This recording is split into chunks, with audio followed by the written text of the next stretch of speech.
he was depressed. But as soon as he found Veterans for Peace, it was incredible the change that I saw in his life, because he had meaning to his life now, and it was the greatest thing that Malcolm ever found was Veterans for Peace. And when I think of Malcolm, I think of the word relentless. Malcolm was relentless. He was a relentless activist. It's probably one of the best things I can say about Malcolm. I know that we had a lot of conversations between the two of us. I enjoyed so much. I enjoyed his spirit. Malcolm seemed to when we had conversations, and I'm sure he was that way I know he was that way when he spoke in front of people, because he went to a lot of Veterans for Peace meetings, because we would have a monthly meeting, and so we would individually sometimes get up and share what was going on in our life. But I always enjoyed Malcolm's perspective. He always saw something that I didn't see. And so I needed the Malcolms in my life.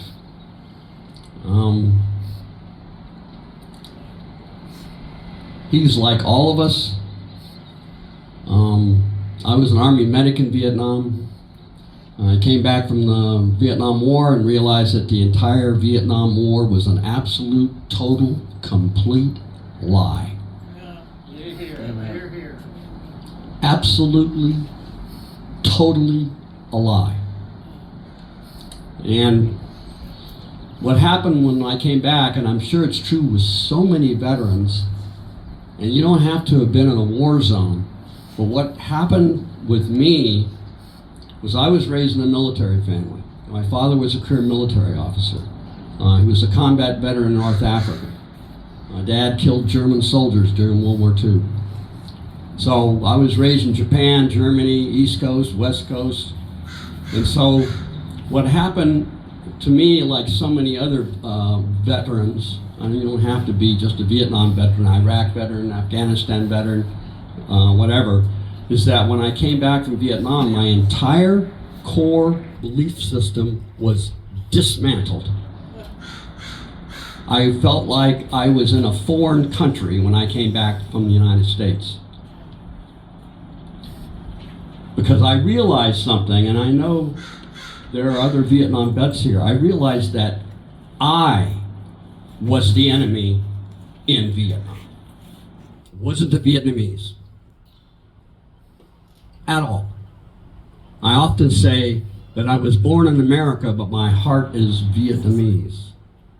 I've been back to Vietnam 3 times since the time I was there to make, my own amends to the Vietnamese people. The Vietnamese people are remarkable. I came across a statement that Crazy Horse made. Probably one of the most powerful statements I've ever come across. In history, it is said that he had a conversation with a Union officer.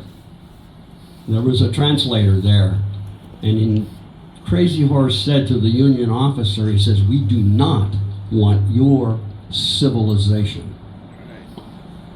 Holy Toledo. We do not want your civilization. And I think all of us can relate to Crazy Horse when we think of the people that are running this country. It's the same thing.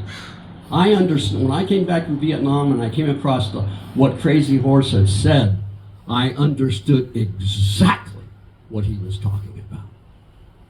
And so did Malcolm. And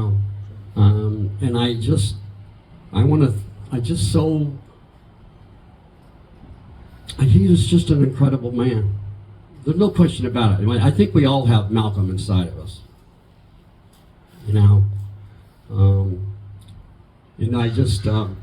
One thing that is so powerful about what we do as activists is that I envy people, no, I should say, I not envy people, But I feel sorry for people who have never experienced solidarity.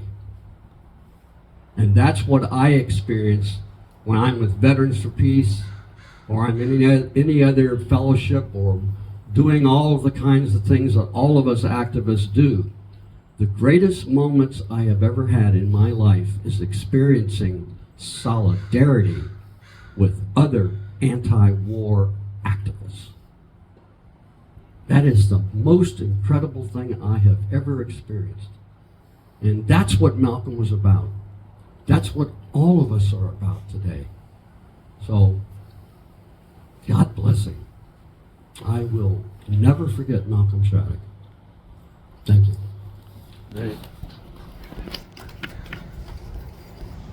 Hi everybody, my name's Kelly. I was realizing I've known Malcolm for 20 years, which makes me feel really old.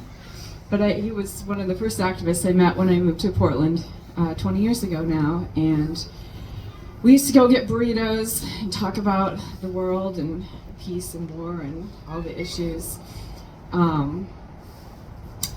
And I think it was Harvey who said he was a rock. Like he was there and he was solid and you could count on him.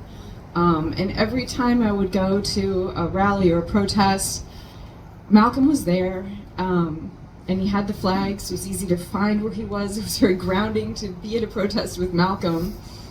And he always had a laugh. And I just remember we were always protesting just the horrible things going on in the world, but Malcolm could laugh and he could make you laugh too and make you, feel that connection through the laughter. So, yeah, I still can't quite believe he's gone. I was at the big march the other weekend and find myself like looking around for him, I'm just like, there were so many people there. Probably wouldn't have found him anyway, but it just seems, very strange and sad that he's gone. And I'll just remember his laugh, and I think he'll live on through so many of you who got up here and told your stories today, and so many of us that loved him. So thanks. Thank you, Kelly.